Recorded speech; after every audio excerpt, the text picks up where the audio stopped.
Yeah, it's I'm really enjoying it. It was a successful blind buy, and I'm happy about it. It actually made me discover other Dyptique fragrances. So I actually never. This is my first Dyptique in my collection.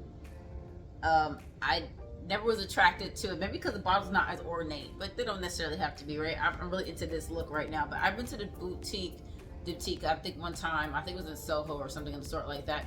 And at the time, I just was not. Everything smelled great. It's just I wasn't into those kind of scents. But I would say there's a maturity to these scents, not mature in a sense of maturity like for older people, but it's for a time and a place where you just want to smell clean. Welcome back to Episode Boyfriend. This is Saida. And I'm Chancellor. Welcome back, guys. Well, today we have a fragrance I blind brought. The last video I did, well, we did together. It was the Julia Has a Gun Super Dose, not a perfume. And I actually am getting into the molecular musky fragrances. I mean, you can never go wrong with musk, especially in the summertime. And today we have the blind buy of Dyptique L'Eau Papier. Stay tuned, guys. Stay tuned.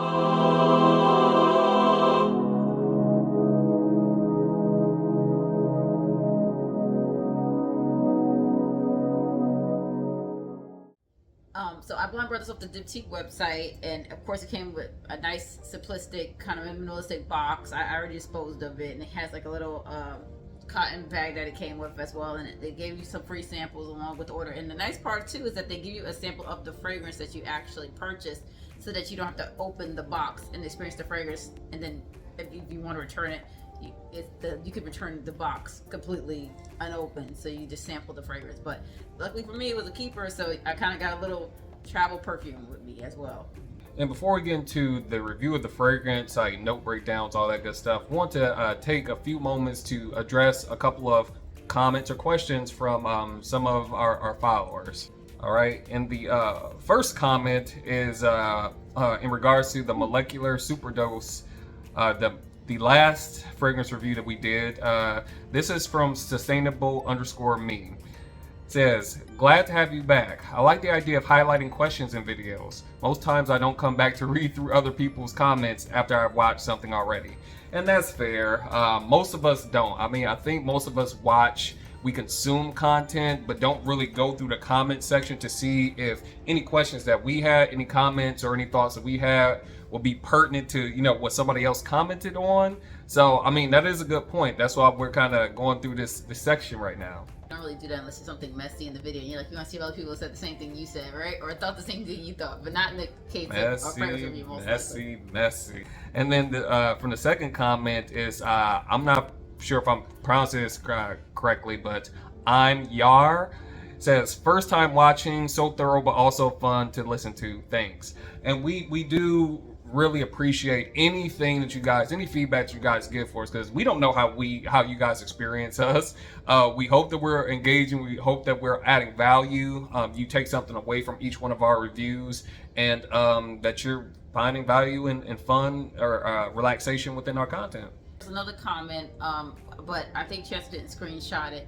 A fellow was asking about reviewing a fragrance that I hadn't heard of. Unfortunately, I don't review things I don't already own, so I'm not one of those reviewers where I just buy stuff just so I can review them. I only buy things that I want to add to my collection, or if I happen to buy it and I want to return it, I might do a review on it just to kind of help someone else out if they, just to kind of give my take on it if it wasn't a love. But for the most part, if I love it and I kept it, then that's the only thing I review on. So that's why you don't really get many negative reviews from me too much, unless it's like samples or something like that I'm going to return. Other than that, hopefully that helps someone.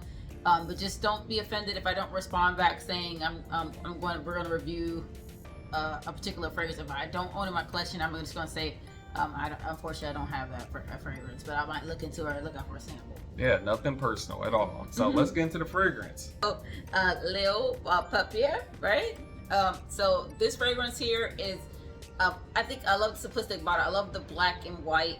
Oh, it's really cool. I just realized they had like almost like some kind of a landscape little picture back there, right? You see that? Oh wow. Okay, yeah, I didn't notice that. But we both sprayed this on, and we'll tell you what I get. So on the initial spray, I get a steamed something. Yeah.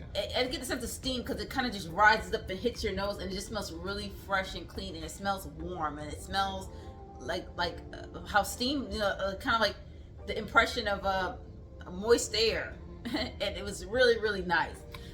Yeah, especially like right now. I mean, I think that as it's summertime now and the humidity's going through the air, you kind of feel the steaminess, haziness when you go outdoors. And like, okay, you couple that with like a certain smell, you can kind of feel what I could personally feel what Side is talking about. Absolutely. Now, I read some reviews on Fragrantica where people mention steamed rice or sesame seed. I'm not getting the steam I smell does not give me the impression of food. Which I'm happy it doesn't, because I don't like things that remind me of food, especially too much. Even if I want to wear a sweet fragrance, I don't want to remind me of cupcakes or anything like that. Just my personal preference. Nothing wrong with that. Other people like that kind of thing.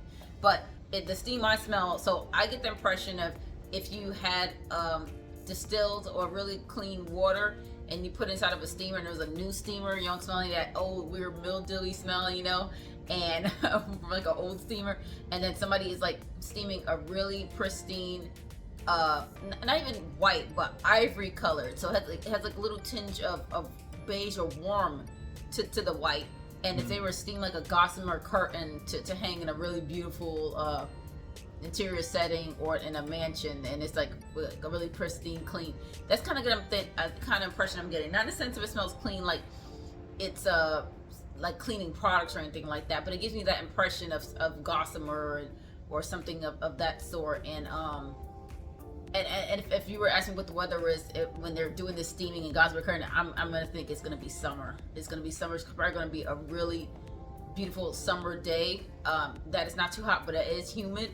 Yeah. And it's kind of adding to that steam, and it smells warm. It smells cozy, but not cozy like you want to get under a blanket or anything like that. It smells just like you want to have that gossamer curtain kind of press against your skin, and when the wind blows, and it kind of gossamer curtains are also kind of sheer. So this is it's not like a very heavy fragrance. It's really beautiful. I really enjoy it. Now I'm getting white musk, a white musky clean scent. A steam, like I said, some kind of steam. I'm not smelling sesame seed per se, which I'm happy about that. I'm not smelling rice. I didn't see anything about rice in the notes, but let me see. Well, what did it say on the Dyptique website? It has white musks, mimosa, blonde woods accord, rice steam accord, and it says this is a brief description: a deep dive into the essence of white musk and all their myriad facets. A luminous mimosa plus accords of blonde wood and rice steam. L'Eau Papier, Eau de Toilette celebrates a creative encounter, a moment of suspension in which hand, ink, and the blank sheet are as one, a gentle, hazy cocoon, and an invitation to create. I can get the sense of rice steam, but not rice steam, like I said, it's not like I'm about to eat food, but the thing is, I eat a lot of rice. My family is from the Caribbean, so we eat a lot of rice.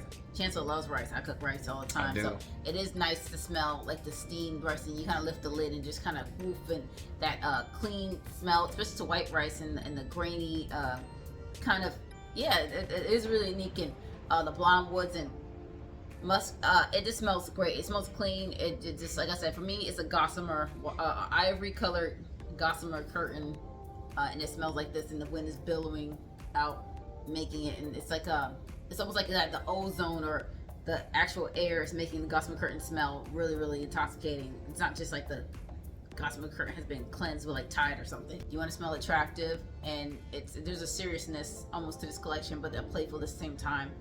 Playfulness. What I mean by playfulness, meaning when you're doing something fun, when you could wear this and hang out casually with people, maybe not getting something to drink or something like that, maybe sitting at a picnic or at a picnic for work. A lot of stuff is going on this summer. That's more so than about playful. I only mention that because I think one time someone left a comment criticizing the word playful, then they didn't understand what that meant. It's pretty clear to me what it means, but that's the definition of playful. Have you tried any Dyptiques? I actually got 2 samples here, so I'm really gonna say hands down, this was a successful one.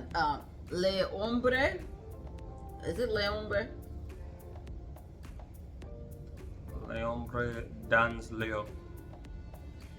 That's a good attempt. See, I hope we pronounced that correctly, but if we haven't, I'm sorry. I don't mean to insult anyone. I'm going to figure out how to pronounce it correctly when I do a full review of this one. But this fragrance right here, let me see, can you see that? Yeah, that fragrance smells beautiful. I love it. Chancellor loves it too, and it's just very clean smelling. It says it has cassis and blackberry and just like it's great. I love it. So that was already when I purchased. Gonna review that one later. And then here's a Oud Palo. I like this one. It reminds me of, I don't want a full bottle of it, but it smells great. It's oudi woody. It's not oud and rose. I don't know what it is. Maybe it's oud and sandalwood or something like that. But I'll go ahead and look into kind of do a review of that too, just to let you know what we think overall. Thank you everyone for watching. Like, have you tried any Dyptiques yourself? Guys, let us know in the comment section. So until next time, we will see you guys in the next video. All right, bye. Bye, guys.